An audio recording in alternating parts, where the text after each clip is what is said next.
Hey ladies, it's Elena this week with the video. I know it's late in the week to be posting this, and I'm sorry. It has been one of those weeks, so I hope that you understand, but we're going to get right into it. I'm going to be talking about rejection this week. Rejection. It sucks. It sucks so bad, but we've all been through it. Maybe we're going through it right now. And it's such a powerful emotion, and it's such a powerful thing that we face, that I feel like it just really needs to be addressed, because it's one of those things that we face that can have the power to kind of cause us to kind of step back in who we are and just really pick ourselves apart, to really tear ourselves down, kind of look at ourselves from every angle, spiritually, emotionally, mentally, physically, circumstantially. We kind of look at every detail of ourselves and our lives, and we kind of think, oh, like if this was different, then I wouldn't have been rejected. Or if this was different, if I did this differently, then they would have not broken up. They wouldn't have broken up with me. But either way, I'm just coming to address the fact that when we face rejection, it just has such a strong force to cause us to kind of just tear ourselves down, and just to really be hard on ourselves. And so I just want to come and address that. I want to come and talk to you guys and let you know that, we've all been through it. We've all been through a situation where we felt like we were never going to get through it. We were never going to recover from, that breakup or that rejection or that heartbreak. But I guarantee you, if you look back on past experiences, you can truly, truly say that you've been through some stuff and you've gotten through it and you've been better for it. You've healed from it. Maybe you found new love from it, and then that broke your heart. And so it's just kind of like the domino effect of, of getting hurt and then rejected and then healing again. And so every single time we experience this, trust me, I know we feel like we're never going to recover. Like this is it. Like this is the end of the end, and I'm done, and no more. But I just want to encourage you, like, when you face rejection, when you face heartbreak, the first thing we need to do is we need to accept it. We need to accept what's staring us in the face and what we've been through. Just accept it for what it is. Accept that you were rejected. Accept that you were broken up with. Accept that you're not with that person who your heart is really, attached to in the moment, who your emotions are so crazy for in the moment. Accept it. Accept the mere fact that it's done. But that doesn't mean that you're not good enough. That doesn't mean that, you don't have enough value, or that, you were too much of this or you were too much of that. It doesn't mean that you are not worthy of great love. All it simply means is that the fact is that it's done. It happened. It was great while it lasted, but it's over now, and that's okay. And then you're going to have to learn from it. Learn from the fact that there was a lesson, or maybe many lessons within that situation, that you can take and learn from and better yourself and for the next encounter that you're going to have. Because I promise you, that wasn't the last person that you're going to have feelings for. That wasn't the last situation that you're going to encounter that you feel strong love or whatever it is that you felt for. It's not the end. That's not the end of your story. That's not the end of your love life, or your destiny. It's just something that happened, didn't work out, but it's not the end. And so take the lessons that you have, that you can gather up after you've accepted it, after you've dealt with it, been honest with yourself, honest with God, after you've accepted it, and then gather your lessons and learn from them. Learn for yourself so that you can be better for your next encounter. And the next thing, you're going to have to move on. As hard as it is, as much as you don't feel like it, as much as you feel like laying in the bed and crying, or, not leaving the house or not doing anything else, you're going to have to move on. And I'm a strong, strong believer that moving on doesn't necessarily mean giving up. God can do anything He wants to. I've seen it time and time again, Him do some crazy, crazy stuff. So moving on doesn't necessarily mean giving up, but you're going to have to accept what's happened, accept it for what the moment is right now, learn from it, and move on. For this moment in time, you're going to have to move on for yourself.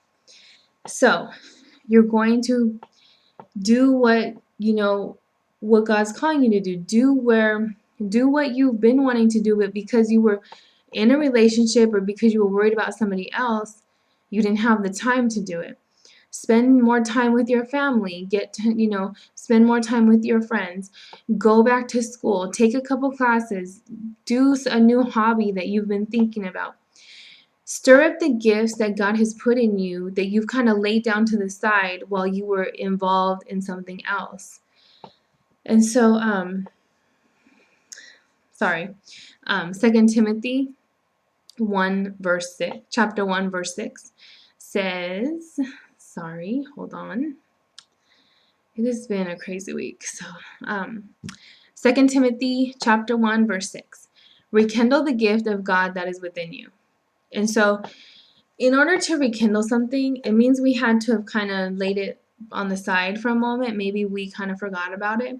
But rekindle that gift. Rekindle what's inside of you that comes naturally to you and start to use it to your advantage. Use those emotions and that heartbreak that you feel to your advantage. Your emotions, your body, and your mind are going to fight you. They're not going to want to move forward and do things that are going to better you. They're going to want to stay in bed, be depressed, be sad, cry. Because it's like a spiritual, physical, mental, emotional war. But you have the power to move past that. You can get up and keep going even when you don't feel like it. And so I'm encouraging you to move on. Move on and better yourself for you. The only way I believe that two people can come together and have complete, true, true love or feelings or whatever you want to call it is when they are really full in what their purpose is and what God has called them to do and what their giftings are, is when they're truly operating in them. I don't feel like it's safe for two vulnerable people to come together because it's a mess. If one person doesn't know what they want, another person is, two vulnerable people coming together is a complete disaster. And so strengthen yourself up, build yourself up for yourself first, and then allow God to bring in that second person that you'll be able to complement. Okay? And it's hard as women because we're such nurturers. By nature, we nurture. So, sometimes we encounter men, that come in our path and, we feel like, oh, but he needs me and I need to help him. I need to be his friend, for this. I'm going to tell you right now, ladies, you need to let him go and find God for himself. I feel like there's a lot of relationships of women who are saying, like, I just wish he loved God more, that he served God more. But I'm going to tell you the truth of the matter is, if you would have caused and pushed that man to seek God first before he sought you out, he would be seeking God for the both of you and for your relationship. So, ladies, if you want a God-fearing man, if you want a man who loves God more than you do, you're going to have to push him out so that he can seek out God for himself. He does not need you to be his provider. He does not need you to be his emotional dumpster where he comes and dumps everything off over to you and then gets up and moves forward and whatever else he's doing in life. He needs God. He doesn't need you. And just to come real with you guys, if you even think that he needs you more than he needs God, then I encourage you to step out of the way because that's a scary place to be. So, talking to you ladies, like, I know it's kind of real tonight, but just in that kind of subject, but just want to encourage you guys to, when you're facing rejection, accept it, learn from it, and move on. Move forward into the things that you need to do. Don't dwell on it. Don't sit in some corner and have a pity party of how no one's ever going to want you, how you're never good enough. Don't let the enemy punk you into thinking you're a victim, into thinking that you're not good enough. That has nothing to do with God. That has nothing to do with the way God sees you. That has nothing to do with the way God feels. That has nothing to do with what God feels that you are worthy of. It just means that that wasn't the right thing. Maybe it wasn't the right timing. Whatever the case may be, move on. Don't beat yourself up over it.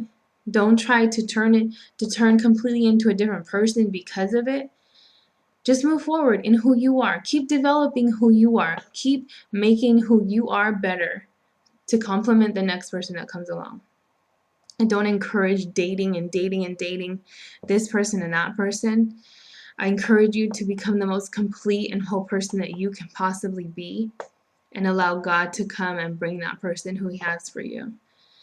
So until the next video, I pray that you guys gain something from this. And I really do, I wanted to say this also.